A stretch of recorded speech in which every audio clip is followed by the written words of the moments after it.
Willkommen auf der ScaleTrains Booth Amherst Train Show 2026.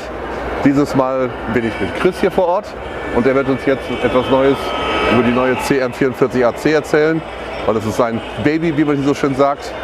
Und dann kommt er jetzt mit den Details. Chris, it's up to you. Pleasure. Show me something. Sure. So what we have that we announced this year's show are both Wabtec rebuilds. Formerly, both were AC4400s. The CSXs have classified these as CM44ACs. Union Pacific has classified them as C44ACMs.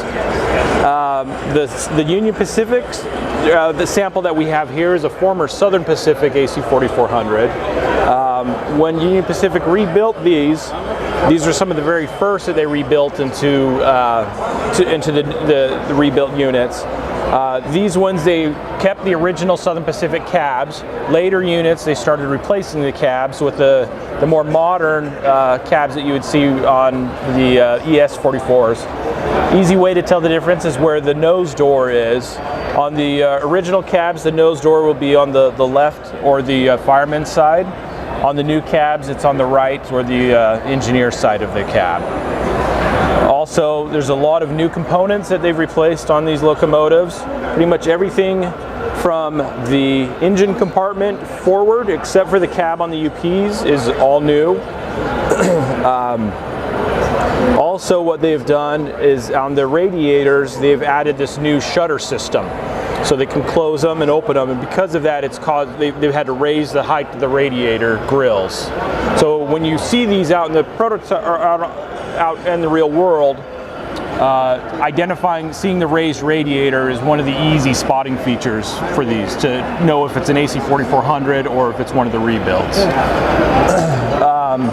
Both railroads have now applied multiple different paint schemes on both. CSX has done what they call the YN3A, B, and C versions. Okay. A is just standard, just CSX. Yeah. B is the boxcar logo. Yeah. And C is the .com logo. So we will do, for this first run, we're doing two versions of it. On a second run, we'll follow up with other paint schemes that CSX has done. Union Pacific has now done up to 4 paint schemes on these. For this run, we'll be doing 2 of the paint schemes initially. So Union Pacific, what they've done as these were being rebuilt, initially they kept their standard scheme with the large flag on the sides of the long hood. They changed their paint scheme to have Union Pacific on the side of the hood. They kept the wing shield on the front, and pretty much everything else kind of stayed about the same. The font or the lettering style that Union Pacific used on the long hood was kind of an unusual style. We call it the myriad style font, which is about the best way to describe it. On later ones, Union Pacific refined the paint scheme further and just went with a shield logo on the nose without the wings. Did the flag is smaller on the sides of the noses, and then with Union Pacific on the sides. Lettering, yep. Then they changed it with the units that they later ones where they've now replaced the cab. It's the same paint scheme, but the lettering style, Union Pacific, is the traditional Union Pacific style with the sharp peaks and the A's and the N's. It's your traditional Union Pacific font. Question, when did UP start rebuilding them? Sounds like they're already old by that way with so many paint schemes. Yeah, so Union Pacific started rebuilding these when their locomotives were just about 20 years old. These were built about 94, 95. Oh, okay.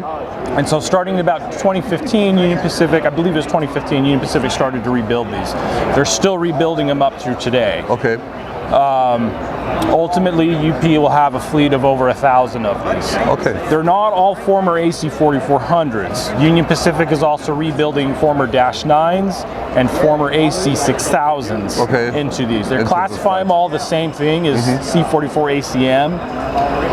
For us, right now, we're only doing the former AC4400s. Okie doke.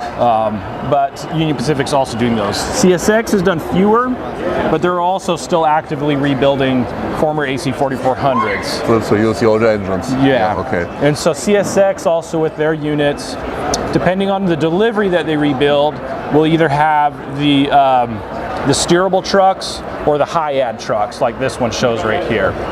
So is it rivet counter line, of course? Yes, it's all rivet counter. And the retail price MSRP should be or will be? It's all on the website right now. Yeah, You don't know. It's, I believe it might be $330. Okay. I recall. So rivet counter and with all the nice features ScaleTrains has to offer. Pretty much everything that you expect for our rivet Of your counter models. models. Yeah. Okay. So we got 2 new models, different paint schemes, 20 years to go.